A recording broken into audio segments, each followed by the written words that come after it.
এই খবরটি নিবেদন করছেন মঞ্জেরিজ, ঠিকানা ফুলিয়া ট্রেকার স্ট্যান্ডের ঠিক বিপরীতে।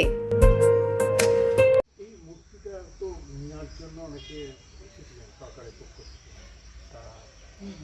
এটা কি ব্যাপারে এই মূর্তিটার ঐতিহ্য আছে বলতে, এই মূর্তিটা অ্যাপ্রক্স পাল বা সেন যুগের আগের মূর্তি আমরা এখানে পেয়েছি। প্রায় এই মূর্তিটা এখানে বিরাজমান প্রায় 300 বছর ধরে আমরা গ্রামের মানুষরা এই মূর্তিটা পূজিত করি।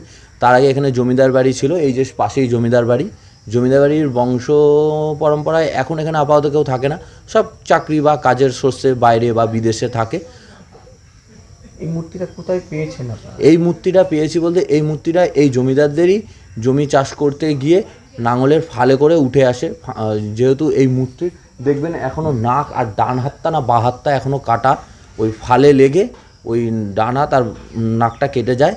তারপরে ওই ঠাকুরের পায় ওইটা খুঁড়তে খুঁড়তে ঠাকুরটাকে এখানে পাওয়া যায়। তারপরে ঠাকুরটা এখানে প্রতিষ্ঠিত করা হয়। এবং এই ঠাকুরটার স্বপ্নাদেশ আছে, ঠাকুরটা কোনোদিনও বিশাল বড় আকারের মন্দিরে থাকবে না, উনি এই গাছতলাতে সামান্য এই টিনের তলাতেই বিরাজমান থাকতে চায়। আর উনি এই মূর্তিটা এইভাবেই প্রায় 300 বছরভাবে এখানে পূজিত হচ্ছে। এবং গ্রামের বিভিন্ন শুভ অশুভ ক্ষেত্রে এই ঠাকুরই আমাদের রক্ষা করে, এই ঠাকুরকে আঁকড়ে ধরেই আমরা বেঁচে আছি। এটা কিসের মূর্তি? এইটা হচ্ছে নারায়ণ মূর্তি, বিষ্ণুর রূপ।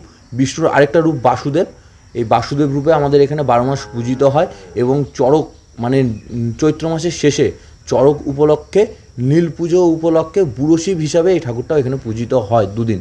প্রথম দিন নীল হয় বুড়ো শিব হিসাবে, তারপরের দিন এই ঠাকুর উপলক্ষে আবার বুড়ো শিব হিসাবে মাঠে চড়ক হয়।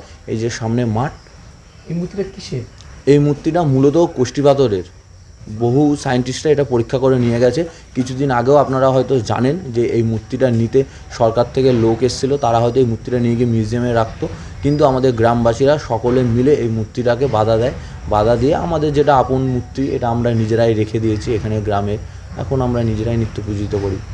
কতটা ভক্তি শ্রদ্ধার সাথে ঠাকুরকে পুজো দেন? এইটা ঠাকুর একদম মনের অন্তরের বিশ্বাস থেকে এই ঠাকুরটাকে সবাই পূজিত করে, কারণ এই ঠাকুরের কাছে কোনো কিছু মানসিক করলে অবশ্যই সেটা ফলে।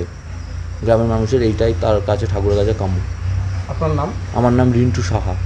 এই জায়গাটার নাম? এই জায়গাটার নাম আনুলিয়া ব্রাহ্মণপাড়া, পোস্ট অফিস আনুলিয়া, থানা রানাঘাট, জেলা নদিয়া।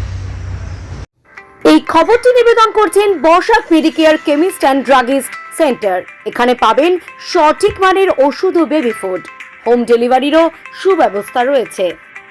এই খবরটি নিবেদন করছেন দাস এন্টারপ্রাইজ। একই ছাদের তলায় পেয়ে যাবেন বাড়ি তৈরির সামগ্রী। ঠিকানা ফুলিয়ার অ্যাক্সিস ব্যাংকের পাশে। আজই আসুন। এই খবরটি নিবেদন করছেন মঞ্জেরিজ, ঠিকানা ফুলিয়া ট্রেকার স্ট্যান্ডের ঠিক বিপরীতে।